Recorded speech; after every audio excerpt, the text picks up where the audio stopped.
So, Shiva, what has been said about COVID bringing unprecedented change? Companies rapidly digitizing, everybody rapidly going on the mobile, going online, website.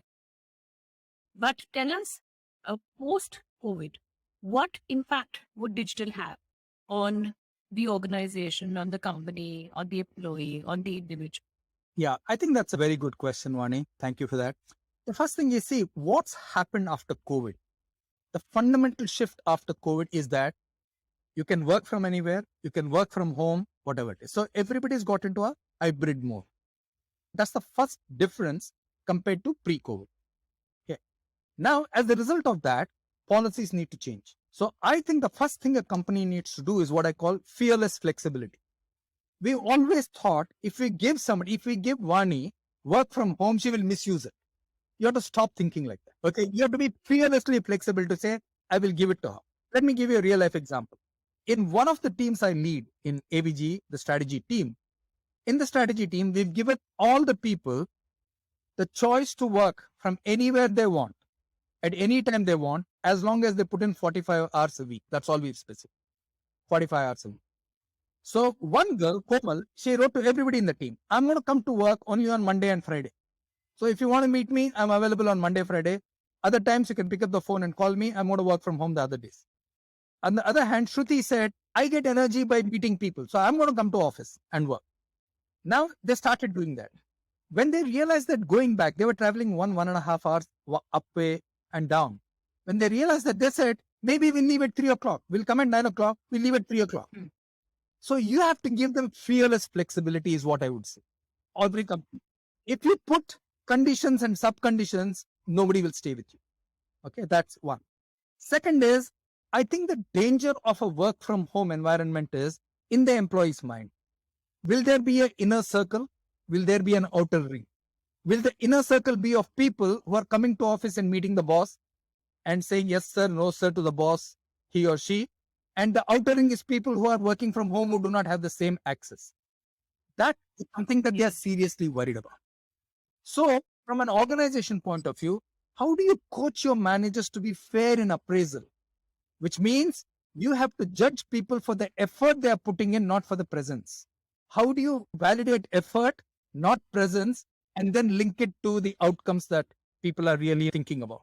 I think a culture of fairness is absolutely very, very important. Next is, if you look at the employee, let's take a simple thing called responsiveness one.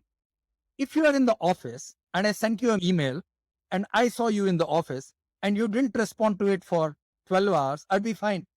You know why? I know that you are out in the office. On the other hand, Vani is doing work from home. I send you an email. I don't get a response for 10 hours. What will most people think? Okay. So she's sleeping. Absolutely right. So the modern company has always expected employees to be perpetually reachable and perpetually responsive. So the individual in a work from anywhere environment will have that added pressure and vulnerability. So for example, people who've gone on vacation in the last 1 year, Vani, there are about 50 to 60% of them who have said, I was at work while on vacation for at least an hour or two every day. Why? Because you want to overcome the unconscious bias that people might have. And these are real concerns that employees have. They're not ordinary concerns. Next, if I look at an individual learning, I think privacy will be a big concern for individuals. But the positives, I think do it yourself will become very big thanks to digital. For example, in the pandemic, we saw beauty and education just taking off. Beauty and education were two things which took off on YouTube. Okay, because do it yourself will become a big trend. That is irreversible in my mind, absolutely. I think libel will become a big reason.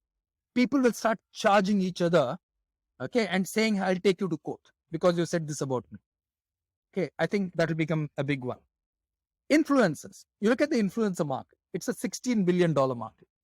In the past, only celebrities, cricketers, film stars, etc. Today, everybody's an influencer.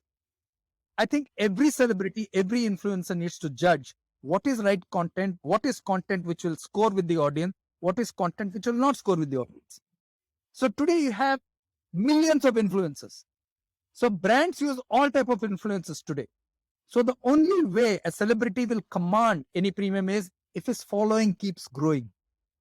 And if his following has to grow, it has to be based on performance, it has to be based on endorsement of brands, it has to be based on his cool quotient or her cool quotient. Okay. In the digital world, every post one is binary. It's 0 or 1. Either it's a hit or a miss. There's no in between. Okay. So the pressure on celebrities and influencers to stay on top of the cool curve will be immense. The other one I think is in terms of society. Thanks to digital, I think we'll see the best of humanity. We'll also see the worst of humanity. Why do I say that? A small act of kindness anywhere can be captured on a camera and relayed to the whole world. And that person's kindness, which would have gone unnoticed in a physical world, will be a huge act of kindness in a digital world. Equally, one wrong thing and people will troll you like mad. Like yesterday, Madhavan said, in India, there are only 20 lakh Twitter users. He couldn't be more wrong. Everybody piled onto him to say, hey, you don't have your facts right. There's something wrong. Okay. He got it wrong. So obviously he'll say, I'm sorry, or whatever it is. So it's a 0-1 game all the time. I think in language terms, people will communicate with you in much shorter codes. Everything is a short form right now. FOMO, this, that, etc., etc. I think relations will be very transient in a digital world because you can reach anybody at any point of time. I think relations will be very transient. And hence the ability of people to build deep relationships is something that I worry about. Something like 57% of people, I think, 57% of millennials said that they made a friend digitally.